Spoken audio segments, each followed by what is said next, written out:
Hello and welcome to a recap episode. That's right, we're gonna go through all of the cars that we reviewed for 2025 so far. So let's jump straight into it. Welcome to Cars and Coffee, episode 5. We started the year strong by attending the launch of the Aston Martin Vantage, the baby Vantage. Under the hood is the AMG sourced 4-litre twin-turbo V8 dropping 489 kilowatts of power with an 8-speed gearbox. The Vantage is set to get to 100 in 3.5 seconds, which is probably only possible with its electronic diff, tuned adaptive dampeners, and its raw power. This thing really impressed me with its design, as the contours channel airflow over the car for reduced resistance, but also inside for efficient cooling and drag reduction. The Vantage's pricing is starting at about 5 million rand, which isn't bad for a sports car. I say that like I could actually drop the cash. I wish one day, with the support of you guys in my channel, maybe one day. Let's continue with the list. The next car is also another banger and a South African first, the all-electric EX90 from Volvo. The EX90 we reviewed was the twin motor performance with 380 kilowatts of power. It can go to 0 to 100 in 4.9 seconds. But I'm not sure why you'd want to do this in a top-of-the-line luxury Volvo, as it's absolutely comfortable. Gosh, I wish I had this SUV again. It's absolutely fantastic.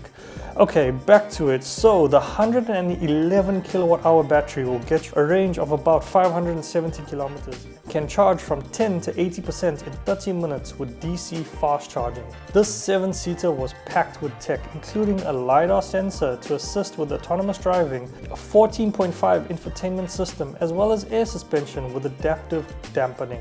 Pricing starts from 2.65 million rand.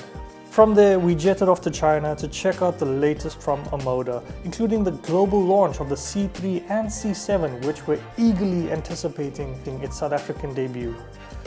The Omoda C7 is immensely impressive and something to be worried about, well, technically for its competitors, because it's so damn good.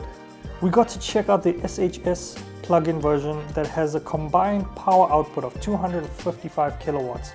It has a battery range of 105 kilometers and an estimated combined hybrid range of 1200 kilometers.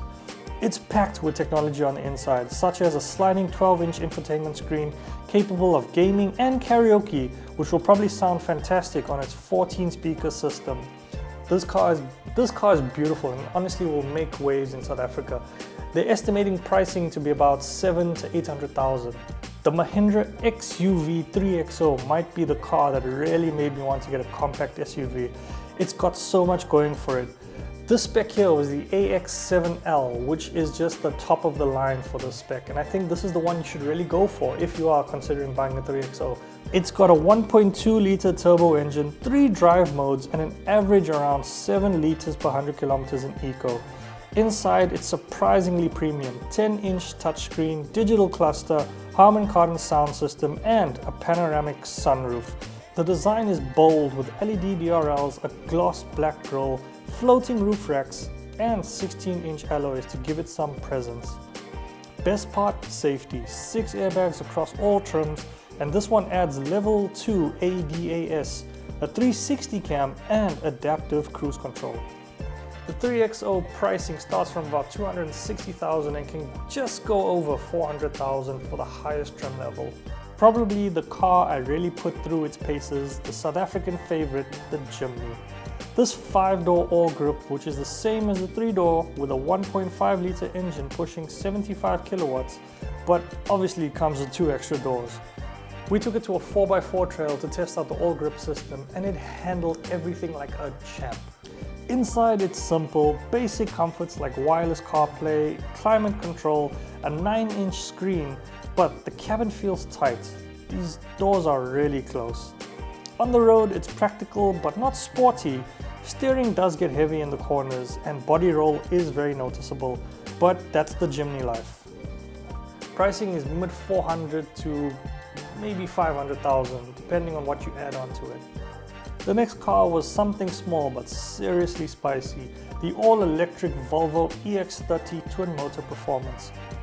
This compact SUV pushes 315 kilowatts in an all-wheel drive system powered by twin motors. That is seriously impressive. launching from 0 to 100 in just 3.4, close to 4 seconds. I mean, that's wild for something this size.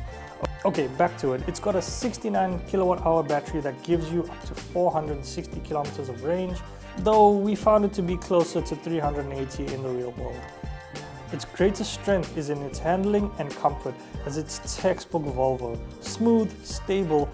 However, the actual feedback from the steering is where it sort of fell short for me. Pricing starts from 835,000 and can go up to about 1.08 million. The last car on this list, and you guessed it, the 2025 Porsche 911 Carrera 992.2. Finished in Laguna Blue, this spec came with Carrera S wheels, black sport exhaust, sport chrono package and rear seats, which makes it a near perfect daily driver dream. Power comes from a 3-liter twin-turbo flat 6, which is pushing 290 kilowatts to the rears.